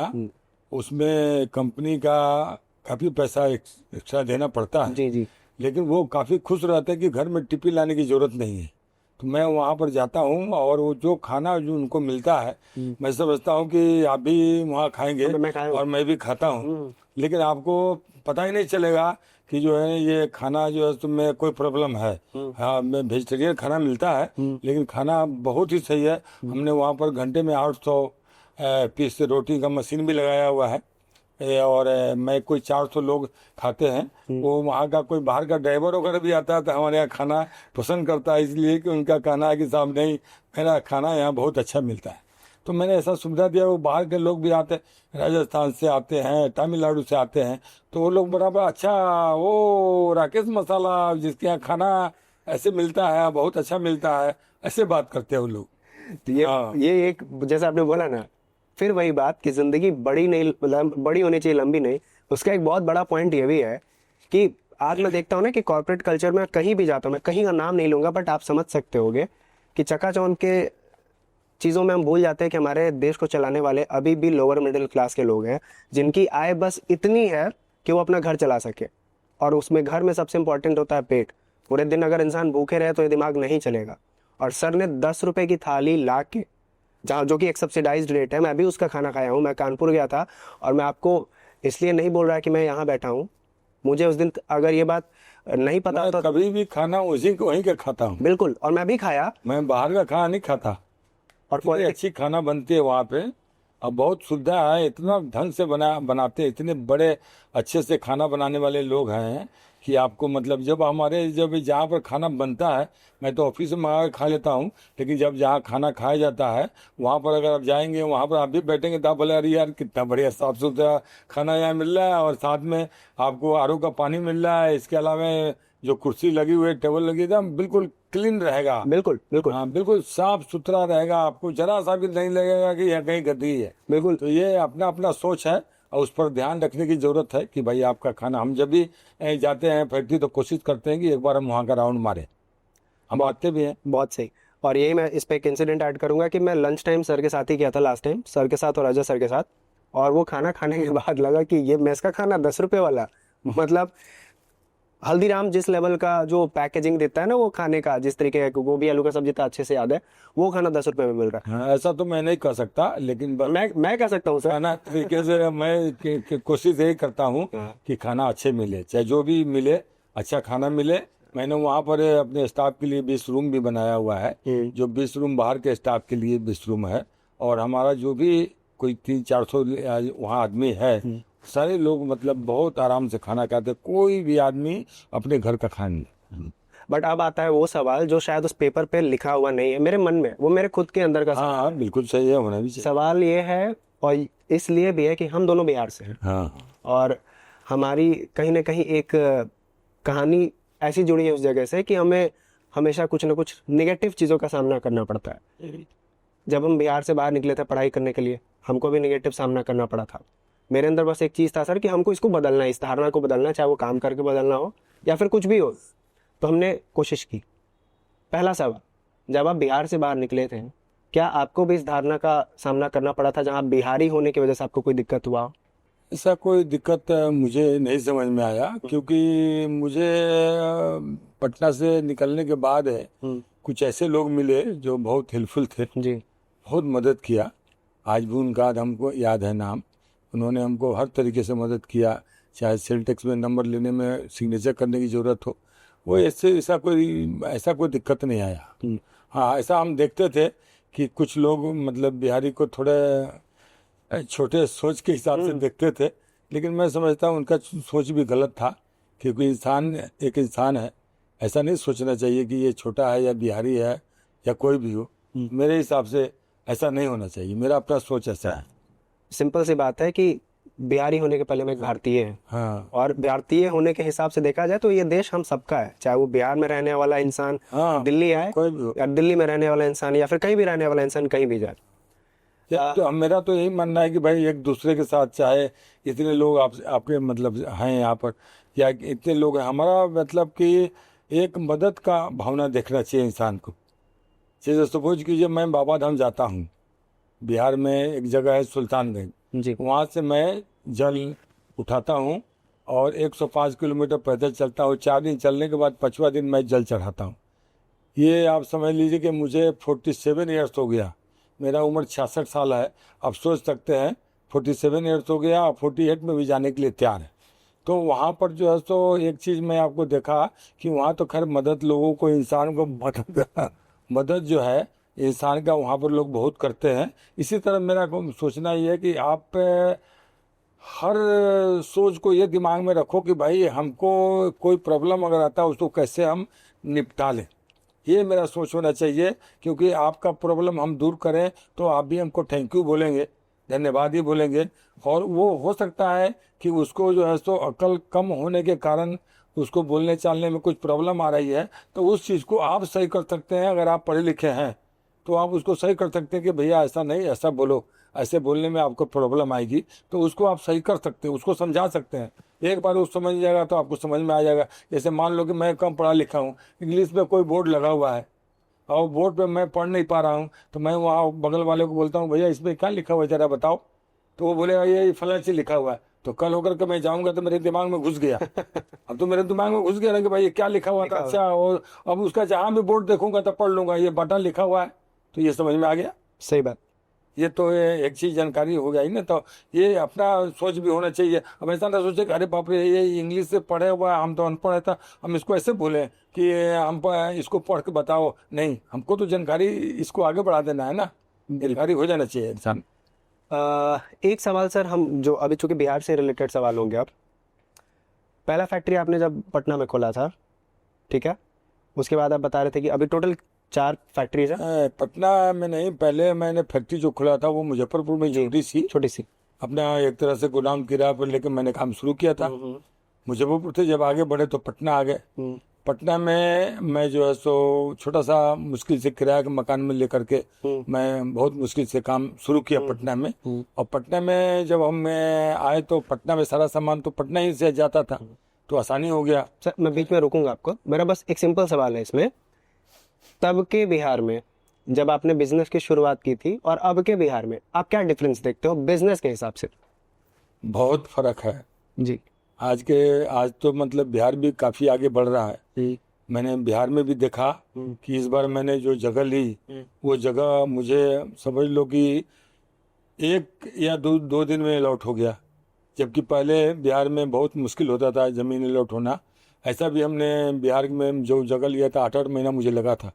एक जगह को लेने, एक जगह को, आधा एकड़ जगह के लिए 8 महीना, 2 एकड़ जगह के लिए 12 दिन और 10.5 एकड़ जगह के लिए 1 या 2 दिन।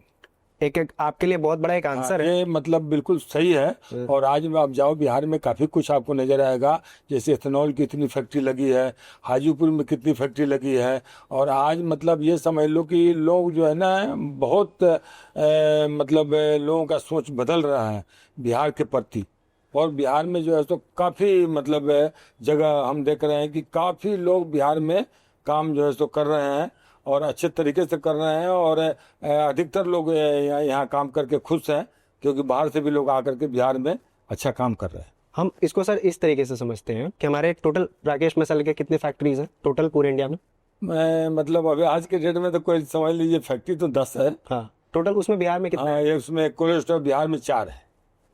पूरे इंडिया में 10, बिहार में 4, 5वां बन रहा है। 5वां बन रहा है। तो आप इस एग्जाम्पल को समझ लो कि अगर एक इंसान बिहार से शुरू करके इतनी बड़ी कंपनी बना सकते हैं, और उनके 5 फैक्ट्रीज आज भी बिहार में है। हाँ, मिला जुला के 4 है, 1 5 बनने वाला, 1 5वां बन रहा है। वो जो फैक्ट्री बन रही है वो तो बहुत बड़ी है, 10.5 एकड़ में बन रही है। उसका मास्टर प्लान भी हमारे पास आ गया है।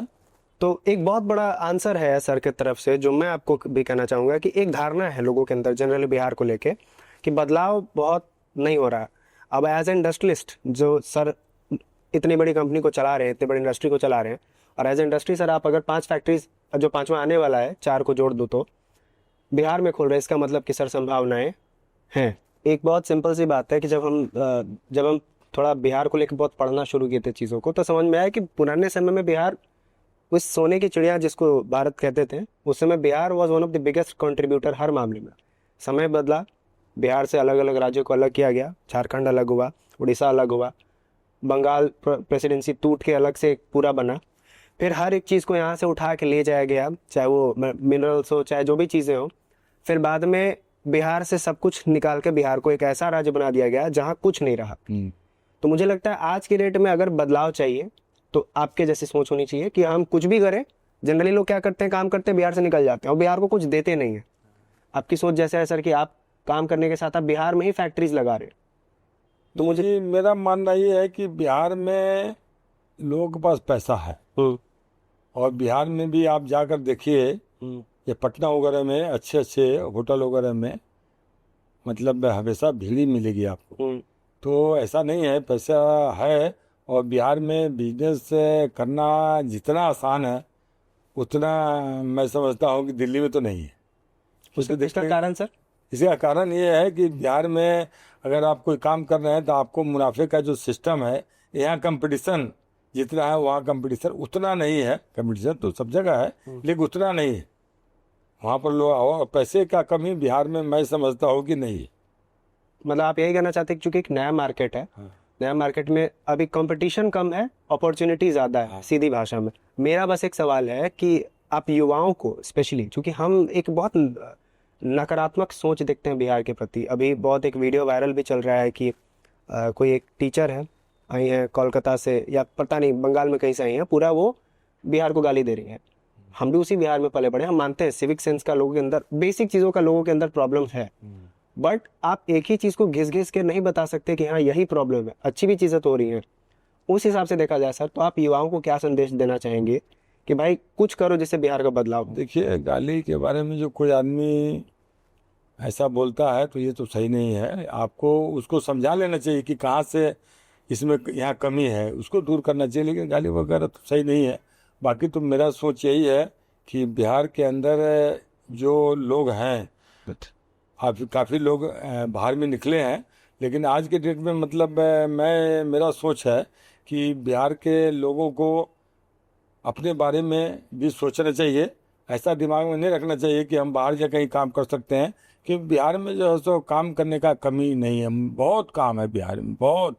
जहाँ मैंने कहीं सुना था कि जहाँ कुछ नहीं हुआ वहाँ बहुत कुछ हो सकता है। नहीं, मैं तो समझता हूँ कि बिहार में काम में के लिए आप देखो ना, आपको ये खुद सोचो, आप पटना में जाओ, आप कहीं भी आप देखो तो यहाँ पर ये बड़ा बड़ा शोरूम बन गया, इतने बड़े बड़े यूनिट बन रहे हैं, आपको इथेनॉल का इतना यूनिट लग गया। तो ऐसा नहीं है, बिहार में काम अगर आपको करने आता है तो कोई प्रॉब्लम नहीं है। बिहार में बहुत अच्छे से आप काम कर सकते हैं। जैसे एक पॉडकास्ट हम भी अभी रिसेंटली दिए थे, तो उसमें एक सवाल था किसी का कि हम जब बिहार आए थे तो मेरा दिमाग हमेशा यही सोचता था कि ये खराब है वो खराब है। तो हम उनको एक सिंपल जवाब दिए कि आप एक बात समझिए कि रोड में गड्ढे सिर्फ बिहार में है या फिर पूरे देश में है? नहीं, पूरे देश में है। लेकिन आप चूंकि एक दिमाग में लेके आए हुए हैं कि बिहार में रोड का गड्ढा है तो बिहार में ही ज़्यादा प्रॉब्लम है। प्रॉब्लम ये पूरी दुनिया में है, रोड में गड्ढे हर जगह है।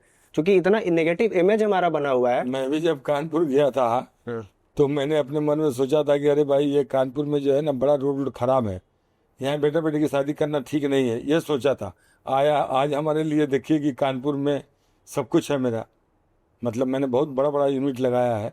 तो ये सब तो मन में कभी कभी आ जाता है, ऐसा सोच नहीं रखना चाहिए, लेकिन कभी कभी आ जाता है। अब जैसे रोड खराब मिला, पहले बोलते रहे गड्ढे में रोड की, रोड में गड्ढा है लोग कहते हैं, लेकिन वैसा नहीं है। अब तो खैर वो बात नहीं है। हम लोग जो अपने गाँव जाते थे तो बाप रे, 2 घंटा 2.5 घंटा, अब तो 1 घंटे में टक फटाफट चले जाते हैं। एक वही बात मेरे साथ है सर। मेरे गांव में मतलब हम आपको बता रहे हैं कि पहली बात तो मेरे गांव, कौन सा गांव है आपका? मेरा पटना जिला में ही पड़ता है। हाँ, मसौड़ा। मसौड़ी? मसौड़ा नहीं, मसौड़ी मसौड़ा अलग है, मसौड़ी अलग है। वही आसपास में है? नहीं, ये जैसे पालीगंज का नाम सुना है? हाँ, सुना है। बस पालीगंज के पास। मैं पालीगंज गया हूँ। हाँ, तो पालीगंज पहले जब हम छोटे थे तो हमको याद है कि 4 से 5 घंटे आराम से, क्योंकि हमको अच्छे से याद है। एक जगह है सर, पालीगंज अभी 1-1.25 घंटे में पहुंचोगे। मेरे गांव पहुंचने में 45। हाँ, मैं अच्छी तरह से जानता हूँ, उधर सब जगह गया हूँ। जैसे भोजपुर में आपको बताया था मैंने, भोजपुर जिला में मैं बहुत बार गया, थोड़ा बहुत भोजपुरी भी मैं वहाँ सीखा हूँ। वैसे हमारे यहाँ गाँव में भी लगभग लोग भोजपुरी बोलते हैं। ऐसे मतलब आप सपोज कीजिए कि भोजपुर जो डिस्ट्रिक्ट है, भोजपुर डिस्ट्रिक्ट में बोलने चाहने का लोगों का तरीका थोड़ा सा अलग है। हाँ। तो मैं जो है, जब मैं भोजपुर गया माल बेचने के लिए, तो बक्सर एक जगह है, बक्सर में एक व्यापारी ने हमको मतलब थोड़ा प्रॉब्लम आ गई, तो मैं बक्सर से आगे बढ़ गया। तो मैंने सोचा कि भाई मैं बक्सर में गया दिनारा में गया। मैं तो भोजपुरी में बताऊँ आपको? बताइए ना। बिल्कुल। तो वो दिनारा में गया तो वहाँ पर मैंने अपना रंग बेचते थे, जो कि राकेश का जादू रंग। हाँ, राकेश का जादू रंग। वो 500 डब्बा का 2250 रुपया होता था। तो मैं वहाँ गया, हम कहा कि भाई ये हम राकेश एंड कंपनी से आयल बनी, रंग जो है से 500 मेरा ले ली ना, इतना यहाँ दूसरा कंपनी के रंग बिका था, तारा मसर ना बिकी। तो हम कहेंगे भाई आप नहीं बिकेंगे, नहीं ना बिकी तो रुआ वापस कर दे हम।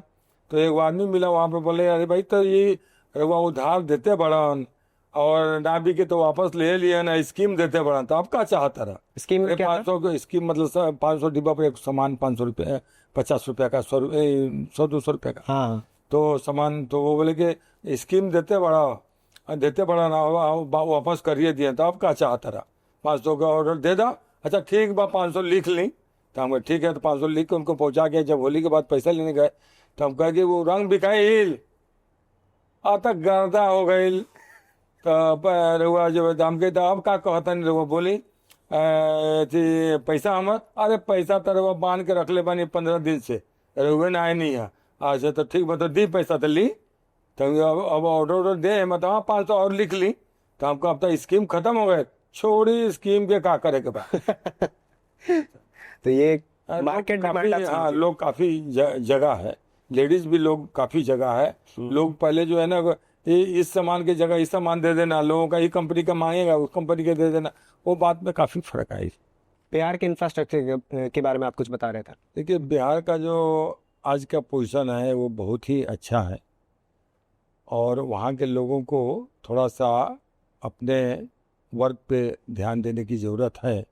वैसे बिहार में आजकल रोड वगैरह का ऐसा पोजीशन हो गया है कि पुरानी बात को तो आप भूल जाइए, आप अभी देखिए कि कई हाईवे बन गए हैं जहाँ पता नहीं चलता, आदमी जहाँ पर 2 घंटा 2.5 घंटा में जाता था वहाँ 1 घंटे में जाता है। जैसे दरभंगा को ले लिए, 45 मिनट में आप मुजफ्फरपुर से चले जाते हैं, पटना से 2 घंटे में पहुँच जाते हैं, पहले 3-3 साढ़े 3 घंटा लगता था। तो अभी बिहार में जो पोजीशन आया है, जो बिहार को मैं आगे बढ़ता हुआ देख रहा हूँ। आप फ्लाइट के बारे में अगर आपको जानकारी नहीं है तो मैं बता सकता हूँ कि शायद हम समझते हैं कि कम से कम 70-75 फ्लाइट डेली बिहार में अभी जा रही है, सिर्फ पटना। और उसको और बड़ा भी किया जा रहा है एयरपोर्ट को।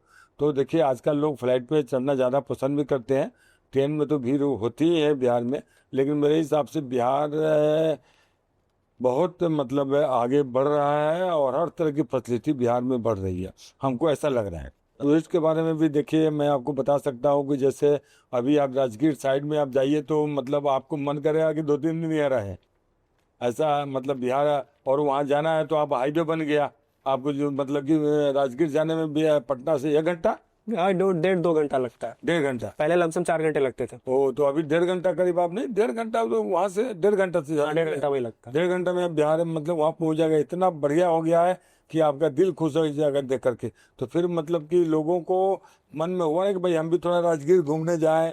लोग जा रहे हैं, इतनी उड़ीसा है कि हम, इतनी भीड़ है वहाँ पर कि आपको मैं अपने किसी परिचित को भेजना चाह रहे थे, कोई 150 बच्ची थी, तो वहाँ पर मुझे टिकट की प्रॉब्लम आ रही थी, जैसे भीड़ मैं सर बता रहे जो उसमें बता रहा हूँ कि हाँ वो अभी जो है सो मैं भेज भी दिया, वो होके आ भी गए।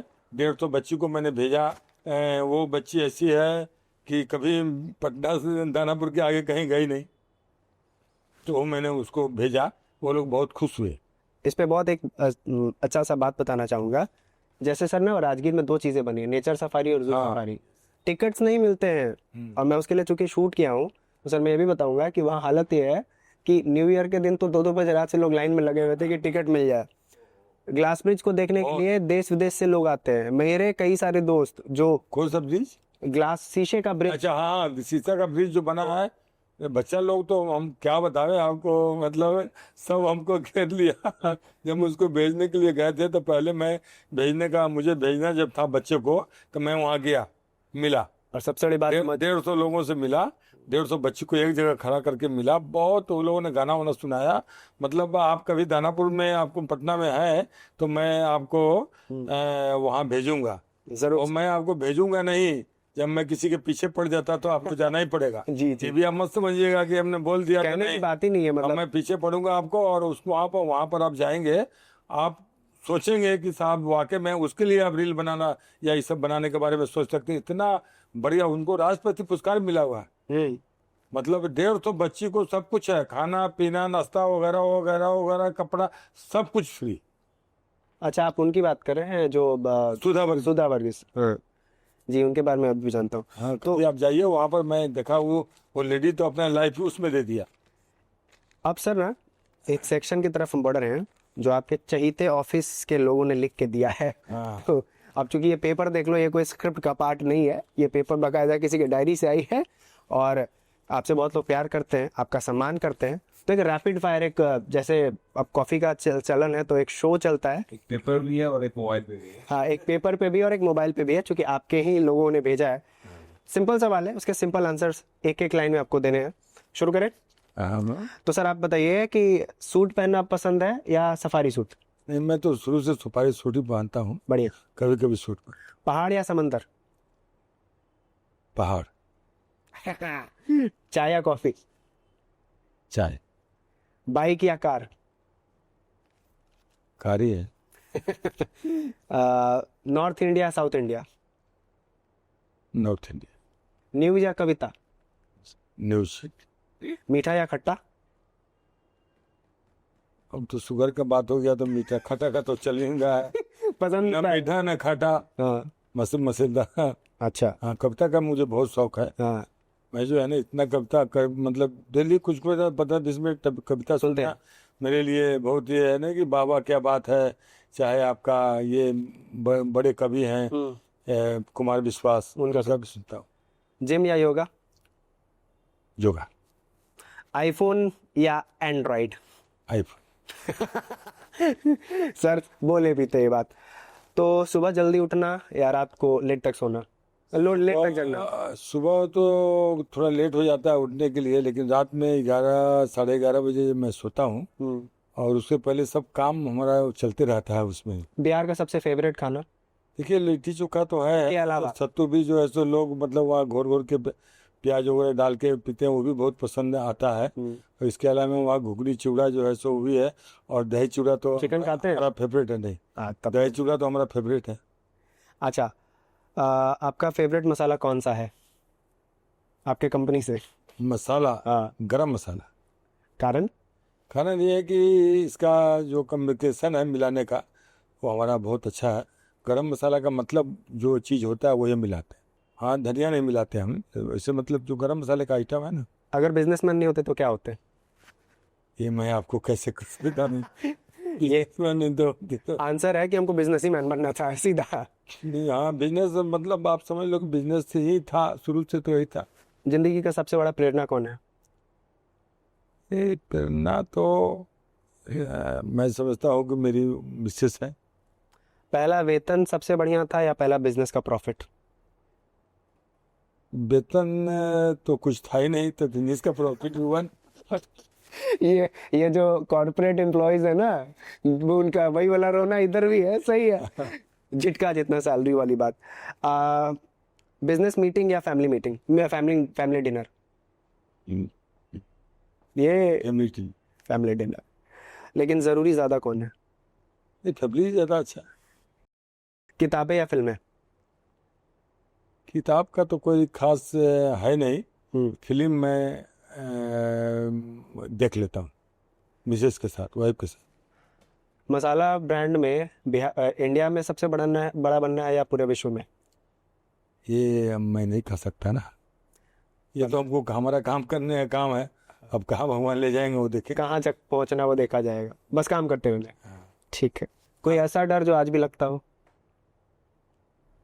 डर तो कभी कभी कुछ मतलब काम करने के दरमियान तो होता ही है, लेकिन उसको सॉल्व करने की बात करूँ ना, डर से क्या होगा, उसको तो सॉल्व करना है ना कि कैसे भी इसको सॉल्व। मतलब आप एक्सट्रीमली बिजनेस में तो ये सब चीज आते रहता है। मतलब आप एक्सट्रीमली प्रैक्टिकल है लाइफ में कि डर और चीजें होते रहती हैं, हमको काम करना है। उसको तो भाई आगे किसे छोड़ के आगे बढ़ना है। आप एक ऐसा क्या संदेश देना चाहेंगे बिहारी युवाओं को जिससे थोड़ा सा उनके जीवन में फर्क पड़े? बिहार के लोगों को जो सोच है उसके हिसाब से आगे बढ़ रहे हैं और आगे बढ़ना चाहिए। जैसे आप एक बिहारी हैं और आप जो है सो इतना दूर चल करके हमारे यहाँ आए, और आपके बारे में मैंने बहुत सुना जी। तो लड़के ने बताया कि भाई मैं तो उतना नहीं जानता था आपको। लड़के ने बताया तो मैं भी थोड़ा ये हुआ कि भाई चलो एक बहुत अच्छी बात है आपका भी सोच, जो आज मैं जैसा कि सुना कि आप यहाँ दिल्ली वगैरह आकर के फिर वापस बिहार गए, अब बिहार को जगाया, मुझे ऐसा लगता है। जी। आपको क्या लगता है मुझे नहीं मालूम, क्योंकि मुझे ऐसा लगा कि आपने जैसे बिहार को जगाया, लोगों को मतलब यहाँ लोग एक बात सोचते हैं चलो यार क्या करना है यहाँ कमाए खाए ख़त्म करो बात को, नहीं आपका सोच बड़ा था कि भाई हमको बिहार के लिए कुछ करना है, वो आपने करके दिखाया। और आज आपका जो सोच बिहार में है और जिस तरह का बिहार में आपने काम किया, मुझे ऐसा लगा कि आप काफ़ी आगे जाने वाले हैं। बस यही सोच रखता हूँ सर, और यही मानता हूँ कि हर बिहारी को नेगेटिव ना हो कि थोड़ा पॉजिटिव सोचना पड़ेगा। नेगेटिव तो कभी सोचना ही चाहिए। मेरा मानना है, फिल्में देखते हैं ना, तो फिल्मों में एक फिल्म है नायक, अनिल कपूर साहब, मालूम है उनको। तो उसमें एक डायलॉग है कि उसमें कहते हैं कि बहुत आसान है किसी शहर के कोने में बैठ के, एक दिन का मुख्यमंत्री, हाँ, कि किसी कोने में बैठ के न्यूज़पेपर पढ़ते हुए कहना कि पॉलिटिशियंस ने देश को बर्बाद कर दिया। कोई हक नहीं बनता, क्योंकि हमने क्या कोशिश की उस जगह को बदलने की। तो वही कोशिश है बिहार में कुछ ना कुछ करने की। क्लोजिंग विद दिस, मैं चाहूँगा हर एक जो भी बिहारी इसको देख रहे हैं, मैं कभी नहीं कहूँगा कि शेयर करो, लाइक करो, WhatsApp, it's all upon you, आपकी मर्जी है, बट मैं यही कोशिश करूँगा कि इस तरीके की कहानियाँ बिहार से लाऊं, आपको इंस्पायर करूँ और बताऊँ कि जो बिहार आप न्यूज़, मीडिया एंड व्हाट्सएवर में देखते हो, that's only the percentage of Bihar, not full Bihar. Thank you.